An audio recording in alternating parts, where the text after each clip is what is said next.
मेरी गर्भवती बहन ने आखिरी दिनों में खुद का ख्याल रखने के लिए मुझे अपने घर बुला लिया तो मेरे जीजा ने मेरे साथ जबरदस्ती करने की कोशिश की।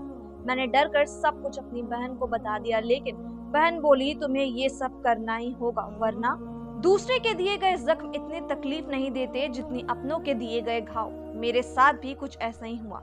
मेरी ये कहानी आपके रोंगटे खड़े कर देगी कि किस तरह मेरी बर्बादी के पीछे कोई दूसरा नहीं था। अपनी ये कहानी आप लोगों तक पहुंचाने का मकसद सिर्फ यही है कि आप लोग हर चीज से सावधान रहें। मेरा नाम रूपा है। हम दो ही बहनें थी और मेरी बड़ी बहन पारो की शादी के वक्त मैं सिर्फ 15 साल की थी। हम दोनों बहनों के उम्र में बहुत ज्यादा फर्क था, लेकिन दीदी मेरी इकलौती बहन थी, इसलिए उसकी शादी के वक्त मेरा रो रो कर बुरा हाल हो गया था। मेरे जीजा जी कैलाश ने मुझे रुखसती के बाद प्यार से अपने पास बैठाया और मेरा हाथ पकड़कर कहने लगे, रूपा रोने की क्या बात है, साली तो आधी घरवाली होती है, तो तुम्हारा जब दिल चाहे हमारे घर चली आना। उनकी ये बात सुनकर मैं खुश हो गई। दीदी शादी करके दूसरे शहर गई थी। कैलाश जी कहने लगे कि जब भी तुम अपनी बहन के पास आओगी मैं खुद तुम्हें अपना शहर दिखाऊंगा। दीदी तो विदा होकर चली गई, लेकिन मेरे दिल में ये अरमान जाग उठा था कि मैं कब अपनी बहन के घर जाऊंगी और खूब मजे करूंगी। दीदी की शादी को 1 साल गुजर गया, लेकिन मैं उनके शहर नहीं जा सकी। पूरे 1 साल बाद दीदी ने हमारे घर के चक्कर लगाया था और कैलाश जीजा जी ने उनके साथ ही आए थे। वो बहुत ही अच्छे और मोहब्बत करने वाले थे। जितना दिन वो हमारे घर रहे, हर वक्त मेरे आगे पीछे रहते और मेरा एक बहुत ख्याल रखते। वह मेरे लिए बहुत सारे गिफ्ट भी लाए थे। मेरा कोई भाई नहीं था, इसलिए मुझे उनसे लगाव हो गई थी।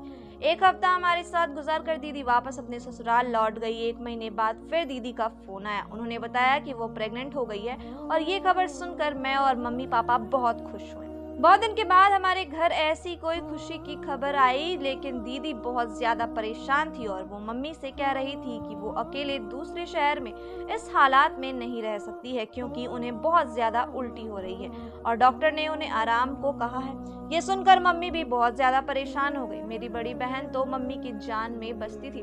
मम्मी ने उसे हमारे घर आकर रहने को कहा तो वह कहने लगी कि कैलाश उसे छोड़ने को तैयार नहीं है। अगर दीदी यहाँ आ जाती तो कैलाश जीजा जी और उनके पापा को बहुत परेशानी होती है। वैसे भी 1-2 महीने की बात नहीं थी, अभी तो पूरे 9 महीने बाकी थे। दीदी की बात सुनकर मम्मी ने कहा, तुम फिक्र ना करो, मैं रूपा को तुम्हारे पास भेज देती हूँ। बहन के आने से तुम्हारी दिल भी बहल जाएगा और ये तुम्हारे घर के काम काज भी कर दिया करेंगी। मम्मी की बात सुनकर दीदी बहुत खुश हुई और कहने लगी, रूपा को अकेले ना भेजना, कैलाश को मैंने कहा है वो लेने के लिए आ जाएंगे। मैं तो कब से इस मौके का तलाश में थी और ना जाने कितनी बार दुआ मांग चुकी थी, इसलिए फौरन ही खुशी खुशी अपना सामान बांध लिया। मौसी बनने की खुशी तो अलग ही होती है। 2 दिन बाद ही जीजा मुझे लेने के लिए आए और मैं उनके साथ अपनी बहन के पास दूसरे शहर आ गई। दीदी के ससुराल में सिर्फ एक ससुर और कैलाश भाई ही थे, इसलिए मुझे यहाँ रहने में कोई परेशानी नहीं होने वाली थी। दीदी के ससुराल में सास ननद की कोई झंझट नहीं थी। दीदी मुझे देखकर बहुत खुश हुई थी। उसके पहले से ही मेरे पसंद का खाना बना रखा था। मुझे रहने के लिए अपने सामने वाले कमरा भी दे दिया था। दीदी के ससुर को नमस्ते करने के लिए मैं उनके कमरे में गई तो उनका रवैया कुछ अजीब ही था। वो बिस्तर पर पड़े एक बीमार आदमी थे। मुझे देखकर अजीब अजीब बातें करने लगे। उनकी बातें मेरी समझ से बाहर थी। दीदी मेरा हाथ पकड़कर मुझे कमरे से बाहर ले आई और कहने लगी कि उनके ससुर बहुत सालों से बीमार हैं, इसलिए अक्सर उल्टी सीधी बातें करते हैं। आगे उनके कमरे में जाने की जरूरत नहीं है। दीदी के ससुर उनकी शादी में भी नहीं आए हुए थे। कैलाश का रिश्ता पापा के किसी दोस्त ने दीदी से करवाया था। मेरी उनके ससुर से पहले मुलाकात थी और सच तो यह था कि उनके ससुर से मिलकर बहुत डर गई थी। मुझे दीदी के घर आए 2 दिन हो गए थे। मैं दोबारा उनके ससुर के कमरे में नहीं गई थी। कैलाश भाई मेरा बहुत ख्याल रख रहे थे और दीदी की तबीयत ठीक ना होने की वजह से वो ज्यादातर बिस्तर पर लेटी रहती थी। सारा घर मैंने संभाल लिया था, लेकिन फिर एक दिन कुछ ऐसा हुआ कि मेरे रोंगटे खड़े हो गए। रात के खाने के बाद किचन साफ करके मैं अपने कमरे में आई तो मैंने सोचा कि नहा धोकर सोती हूँ। गर्मी बहुत ज्यादा थी और वो पसीना पसीना हो गई थी। मैं नहाने के लिए अपने कमरे के वॉशरूम में गई तो कुछ ही देर मुझे ऐसा महसूस हुआ जैसे कोई मुझे देख रहा हो। शुरू में मुझे लगा कि मेरा वहम है, लेकिन अचानक ही मेरी नजर रोशनदान पर पड़ी तो मेरे होश उड़ गए। वहां कोई साया सा मुझे नजर आया था और मुझे यकीन हो गया था कि कोई छुप छुप कर मुझे देख रहा था। यह बात मेरे होश उड़ा देने के लिए काफी थी। मैंने जल्दी से अपना कपड़ा पहना और भागती हुई कमरे से बाहर निकली। दीदी के कमरे में पहुंची तो वहां दीदी और जीजा आराम से एक साथ बिस्तर पर लेटे थे। मैं अपनी जल्दीबाजी में कमरे का दरवाजा लगाना भी भूल गई थी और जब दोनों को एक साथ देखकर मुझे शर्मिंदगी का एहसास हो रहा था। जीजा उठकर बैठ गए, कहने लगे, अंदर आ जाओ। रूपा, दरवाजे पे क्यों रुक गई हो? मुझे समझ ही नहीं आया कि मुझे क्या करना चाहिए। मैं उन्हें कैसे बताती कि रोशनदान पर मुझे किसी का साया महसूस हुआ। मैंने यूं ही बात बना दी कि मैंने दीदी से दूध का पूछने के लिए आई थी। दीदी कहने लगी कि तुम जाकर आराम करो, अब बाकी जो भी काम होगा मैं कैलाश से कह दूंगी। मैं अपने कमरे में वापस आने लगी तो मेरी नजर दीदी के ससुर पर पड़ी, जो बाहर लॉन से वापस लौटकर अपने कमरे में जा रहे थे। मुझे बहुत अजीब से नजरों से देखते हुए कहने लगे, तुम बहुत खूबसूरत हो, अपना ख्याल रखना। और उनका ये बात सुनकर मुझे गुस्सा आ गया। मैं सोच भी नहीं सकती थी कि वो मुझे इस तरह की कोई बात कह सकते हैं। मैं घबराकर फौरन अपने कमरे में चली गई और सारी रात यूं मैं जागते जागते गुजार दी। दीदी ने तो कहा था कि उनके ससुर बीमार है और वो कमरे से नहीं निकलते, तो फिर वो इतनी रात को लॉन में क्या कर रहे थे? ये बात बहुत ही अजीब थी। मुझे बहुत ही ज्यादा बेचैनी हो रही थी। रोशनदान पर जो था वो मेरा वहम था या हकीकत? कोई मुझे देख रहा था, कहीं वो दीदी के ससुर तो नहीं थे? इस सवाल ने मुझे परेशान कर दिया था। मेरी सारी रात आंखों ही आंखों में गुजरी हुई थी। अगले दिन सुबह जीजा ऑफिस जाते हुए कहने लगे, रूपा, मैं शाम को जल्दी आ जाऊंगा और तुम्हें शॉपिंग के लिए बाजार ले जाऊंगा, तुम शाम को तैयार रहना। ये कहते कहते अचानक ही करीब आकर उन्होंने मेरे गाल पर हाथ फेरा और ऑफिस के लिए निकल गए। उनके इस अंदाज पर मैं चौंक गई। दीदी भी पीछे ही खड़ी थी। कहने लगी, कैलाश तुमसे बहुत मोहब्बत करते हैं, तुम भी उनका ख्याल रखने की कोशिश किया करो, क्योंकि आजकल मैं उनका ख्याल नहीं रख पा रही हूँ, वो बहुत ज्यादा थक जाते हैं। दीदी की बात सुनकर मैंने कहा, आप फिक्र ना करें, मैं कैलाश भाई का ख्याल रखूंगी। शाम को मैं अच्छी तरह तैयार हो गई तो कैलाश भाई मुझे शॉपिंग के लिए ले गए। उन्होंने दीदी से कहा कि ज्यादा मेरे लिए शॉपिंग कर ली थी। मैं बहुत खुश थी, लेकिन मुझे क्या मालूम था कि मेरी ये खुशी बस कुछ ही दिनों के मेहमान है। उस रात मैं बहुत थक कर घर लौटी थी और खाना खाते ही अपने कमरे में जाकर बेखबर सो गई। आधी रात को अचानक ही लाइट चली गई और गर्मी के एहसास हुआ से मेरी आंखें खुली तो मुझे ऐसा महसूस हुआ जैसे मेरे बिस्तर पर कोई मौजूद है। कमरे में अंधेरा था, मुझे कोई दिखाई नहीं दे रहा था और फिर अचानक ही कोई मेरे करीब आना शुरू कर दिया। मेरा दम घुटने लगा था। मैं चीख भी नहीं सकती थी, लेकिन जब मुझे महसूस हुआ कि मेरे साथ कुछ बहुत गलत होने वाला है तो मैंने अपनी पूरी जान लगाकर जोर से धक्का दिया। उसे शायद मुझसे इस धक्के की उम्मीद नहीं थी। वो एकदम ही पीछे हटा तो मैं भागकर कमरे से निकल गई। मुझे अब तक कुछ तक दिखाई नहीं दे रहा था। अंधेरा बहुत ज्यादा था, लेकिन मैं दीवार के सहारे दीदी के कमरे में पहुंची। वहां जाकर मैंने दीदी को आवाज दी तो वह कहने लगी, रूपा तुम परेशान ना हो, कैलाश अभी अभी लाइट देखने के लिए गए हैं। अक्सर हमारे घर का लाइट कट जाता है, कैलाश जल्दी ठीक कर देंगे। दीदी ने अपने मोबाइल फोन का टॉर्च जला दिया था। मेरे पास तो मोबाइल भी नहीं था। मैं दीदी के पास ही बैठकर रोने लगी। थोड़ी देर बाद लाइन आ गई। वो कहने लगे, तुम्हें भी बहुत पागल हो, जरा सी अंधेरे में घबरा गई थी, मेरा ख्याल कैसे रखोगी? दीदी की बात सुनकर मैंने कहा, ऐसी बात नहीं है, मेरे कमरे में कोई मौजूद था इसलिए मैं डर गई थी। मेरी बात सुनकर वो जोर से हंसने लगी। कैलाश मेरे साथ मेरे कमरे में थे और मेरे ससुर को तो कमरे से निकलते ही नहीं। अंधेरे की वजह से तो तुम डर हो गई हो और कोई बात नहीं है। मुझे समझ नहीं आया कि दीदी को किस तरह से यकीन दिलाऊं कि मेरे कमरे में कोई मौजूद था, लेकिन वो कौन हो सकता है, ये बात मुझे समझ नहीं आई थी। अगर कैलाश भाई दीदी के साथ थे तो फिर मेरे साथ कमरे में कौन था? पहले रोशनदान पर पड़ने वाला नजर, अब कमरे में किसी की मौजूदगी का एहसास से मैं पूरी तरह डर गई थी। मेरे दिमाग में रह रहकर दीदी के ससुर का ख्याल आ रहा था। लाइट ठीक करके कैलाश भाई कमरे में आए तो मुझे देखकर कहने लगे, देखा पारो, मैंने तुम्हें पहले ही कहा था कि अंधेरे से घबरा जाएगी, तुम इसको पास चली जाओ।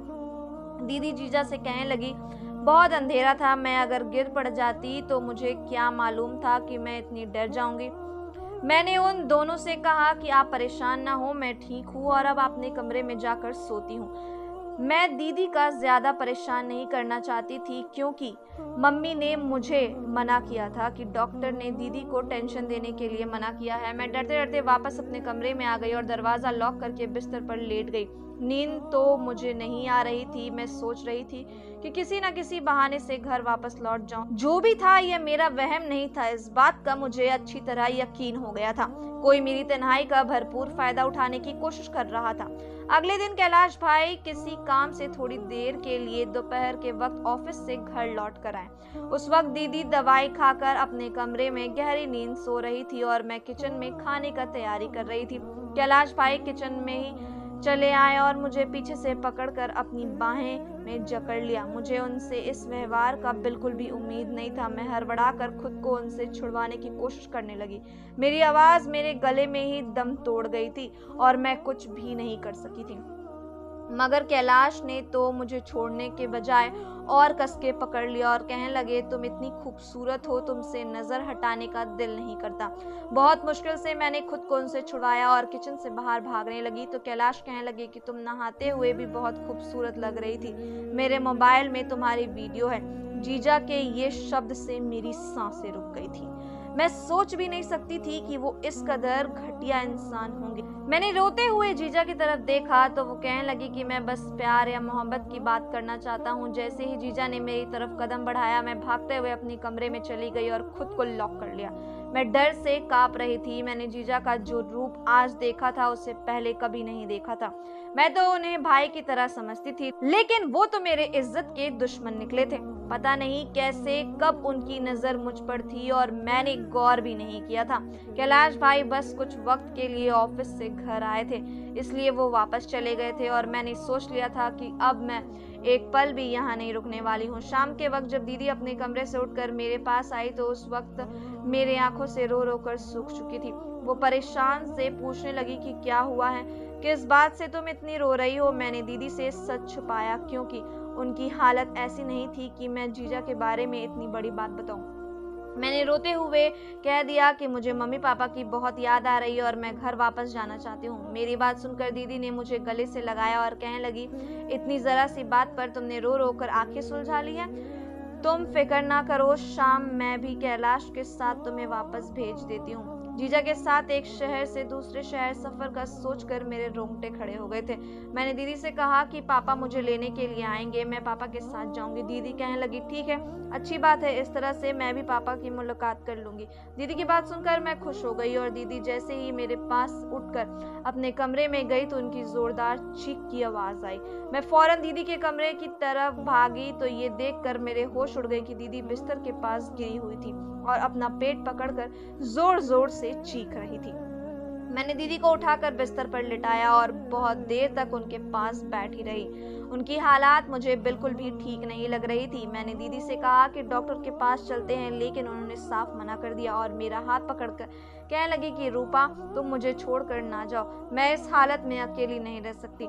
आज तो तुम थी जिसने आकर मुझे उठाया और मेरा ख्याल किया, लेकिन तुम्हारे जाने के बाद अगर ऐसा कुछ हुआ तो मैं और मेरे बच्चे ऐसे ही मर जाएंगे। दीदी की बात सुनकर मैं बहुत परेशान हो गई। बहुत मजबूरी में मैंने कुछ दिन रुकने का फैसला किया और दीदी से कहा कि आप बिल्कुल फिक्र ना करें, मैं आपके साथ ही हूँ। मेरी बात सुनकर दीदी बहुत खुश हुई थी और मुझे गले से लगा लिया। जीजा भी वापस आ गए थे। दीदी ने उन्हें भी बताया कि गिरने की वजह से मेरी तबीयत बहुत खराब हो गई थी। यह सुनकर कैलाश भाई भी परेशान हो गए और मुझे कहने लगे कि अपनी दीदी के लिए जूस बना कर ले आओ। मैं किचन में जाकर सेब का जूस बना रही थी कि एक बार फिर कैलाश भाई किचन में आ गए और मेरे साथ जबरदस्ती करने लगे। मैंने कैलाश भाई को धक्का दिया और गुस्से में कहा कि आपको शर्म नहीं आती? आपकी पत्नी की हालत इतनी खराब है और आप अपनी साली के साथ ऐसी हरकतें कर रहे हैं। जीजा को मेरी बात का कोई असर न हुआ और वो मेरे साथ जोर जबरदस्ती करने लगे। मैं जोर जोर से चीखने लगी थी। मेरी आवाज पर दीदी आ गई। मैं इस कदर घबराई हुई थी कि दीदी की तबीयत का सोचे बिना ही मैंने उन्हें जीजा का सारा सच बता दिया। दीदी ने एक नज़र मुझ पर डाली और दूसरी नज़र जीजा पर और उससे कहने लगी कि तुम कैसे मर्द हो जो कि 15 साल की लड़की को भी काबू नहीं कर सकते। इसने पिछले एक हफ्ते से ही तुम्हें अकेले नचाया हुआ है और तुम अभी तक कुछ नहीं कर पाए। दीदी की बात सुनकर मेरे कदमों तले से जमीन निकल गई थी। मैंने हैरानी से दीदी से पूछा कि यह आप क्या कह रही हैं? दीदी के चेहरे पर एक अजीब सी मुस्कुराहट आई और वो मेरे हाथ पकड़कर मुझे अपने साथ अपने कमरे में ले गई। मैं हैरत से दीदी को देख रही थी। दीदी ने मुझे अपने पास बैठाया और मेरे बालों में हाथ फेर कर कहने लगी, देखो रूपा, मेरी बात गौर से सुनो। मैं कैलाश का सारा सच जानती हूँ, लेकिन जो कुछ कैलाश तुमसे चाहता है वो तुम्हें करना ही होगा। मैं गुस्से में उठ खड़ी हुई और मैंने दीदी से कहा कि यह आप कैसी बातें कर रही है? क्या आप जानती है कि आपका पति मेरे साथ क्या करना चाहता है? वो मुझे इस्तेमाल करना चाहता है, मेरे साथ गलत करना चाहता है। आप कैसे एक ऐसे इंसान के साथ जिंदगी गुजार सकती है जो कि आपके प्रेग्नेंट होने के बाद भी आपकी बहन पर नजर जमाए बैठा है? वो आपको और आपके बच्चे की सारी जिंदगी क्या देगा? मेरी बात सुनकर दीदी कहने लगी, तुम्हें कैलाश के साथ वो सब कुछ करना ही होगा जो वो तुमसे चाहता है, वरना वो कभी बाप नहीं बन सकेगा। दीदी की बात सुनकर मैंने कहा, आप कैसी बात कर रही है? आप पेट से हैं और जीजा बाप बनने वाले हैं। मेरी बात सुनकर दीदी जोर से हंसी और कहने लगी, ना ही मैं गर्भवती हूँ और ना ही कभी मैं माँ बन सकती हूँ। मुझे कुछ ऐसी बीमारी है जिसकी वजह से मैं कभी नहीं माँ बन सकती हूँ, इसलिए मैंने तुम्हें यहाँ बुलाया था ताकि तुम यहाँ आकर मुझे और कैलाश को एक बच्चा दे सको। कैलाश किसी और का बच्चा गोद नहीं लेना चाहते हैं, उन्हें अपने बच्चे चाहिए थे और इसके लिए मेरे पास इससे ज्यादा आसान रास्ता नहीं था। मैं किसी औरत को अपना सौतन बनाकर नहीं लाना चाहती थी, इसलिए मैंने फैसला किया कि मैं इस काम के लिए तुम्हें कुर्बान कर दूंगी। वैसे भी तुम मेरी सगी बहन नहीं हो। मैं कैलाश से मोहब्बत करती हूँ और उसे किसी कीमत पर छोड़ना नहीं चाहती, इसलिए मैं चाहती हूँ कि तुम गर्भवती हो जाओ और मेरे और कैलाश की जिंदगी में बच्चे की इस कमी को पूरा कर दो। मैं तो अब तक जीजा को अपना दुश्मन समझ रही थी, लेकिन मेरी बहन भी इस गंदे खेल में बराबर का हिस्सेदार थी। अपना घर बचाने के खातिर मेरी बहन ने मेरी जिंदगी के दांव पर लगा दिया था। मैंने अपनी बहन से आगे हाथ जोड़ दिया और उससे कहा कि मुझे घर वापस भेज दे, लेकिन मेरी बहन ने मेरी एक न मानी और रात के अंधेरे ने मुझे अपने पति के बिस्तर पर भेज दिया। मेरे पास बचने की कोई गुंजाइश नहीं थी, क्योंकि मेरी बहन के मुझे धमकी दी थी, अगर मैंने उसकी बात नहीं मानी तो कैलाश मेरे साथ जबरदस्ती करेंगे। उसका इल्जाम भी मेरे किसी झूठे आशिक के नाम पर डाल देंगे और मैं सारी जिंदगी अपने मम्मी पापा को अपने किरदार की सफाई नहीं दे सकूंगी। मैंने सोचा भी नहीं था कि कभी मेरी बहन मेरे साथ ऐसा व्यवहार करेगी। मैं जानती थी कि मेरी बहन मेरी सगी बहन नहीं है, लेकिन कभी ये फर्क हम दोनों के बीच आएगा, ये मेरे गुमान में भी नहीं था। मेरी बहन मुझे खींचते हुए कमरे में धकेलने की कोशिश की तो मैं खुद को छुड़वाने के लिए शोर शराबा करने लगी। मेरी बहन ने ससुर कमरे निकल आए और उन्होंने फौरन ही बीच में आकर मुझे मेरी बहन से छुड़वाया और मेरी बहन और अपने बेटे को धमकी दी कि अगर उन दोनों ने मेरे साथ कोई जबरदस्ती करने की कोशिश की तो वो पुलिस को फोन कर देंगे। जीजा गुस्से में अपने पापा के साथ बदतमीजी करने लगे, लेकिन उनके पापा किसी भी हाल में मुझे अकेले छोड़कर पीछा न हटे और मेरे खातिर अपने बेटे से झगड़ा करके मुझे अपने कमरे में ले आए। वो कहने लगे, बेटा, मुझे पहले दिन से ही शक था कि इन दोनों की नीयत गलत है। अगर मैं तुम्हारी बहन के खिलाफ कुछ कहता तो शायद तुम कभी यकीन ना करती। अब जबकि तुम सब सच जान चुकी हो तो वो तुरंत अपने घर वापस लौट जाओ। ये दोनों इंसान नहीं हैं बल्कि दरिंदे बन चुके हैं। शायद मुझसे अपने बेटे की परवरिश में कोई कमी रह गई है जिसकी वजह से आज ये दिन देखना पड़ रहा है। मैंने कैलाश जीजा के पापा को फोन से ये अपने घर फोन मिलाया और अपने पापा को सारा हकीकत बता दी। अगली सुबह मेरे पापा मुझे लेने के लिए आ गए। उन्होंने मेरे बात पर दीदी से हमेशा के लिए सारे रिश्ते खत्म कर दिए। पापा को इस बात पर बहुत अफसोस आ रहा था कि शायद उनकी परवरिश में ही कोई कमी रह गई थी और मैं सोच रही थी कि मेरी कौन सी अच्छाई मेरे काम आ गई जो कैलाश के पापा मेरी आवाज सुनकर मुझे बचाने आ गए। इस बात को कई साल गुजर गए। हमारी दीदी के साथ हमारा कोई रिश्ता ना रहा, लेकिन एक बात मुझे अच्छी तरह समझ आ गई है कि मेरी माँ ने मुझे दीदी के घर रहने के लिए भेजकर बहुत बड़ी गलती की थी और मैंने एक गैर मर्द को अपना भाई समझकर बहुत बड़ी भूल की थी। मेरी बहन ना जो कुछ मेरे साथ किया वो बर्दाश्त से बाहर था, लेकिन आज की दुनिया में यह सब कुछ हो रहा है, इसलिए हर कोई अपनी इज्जत को बचा कर रखे। धन्यवाद दोस्तों।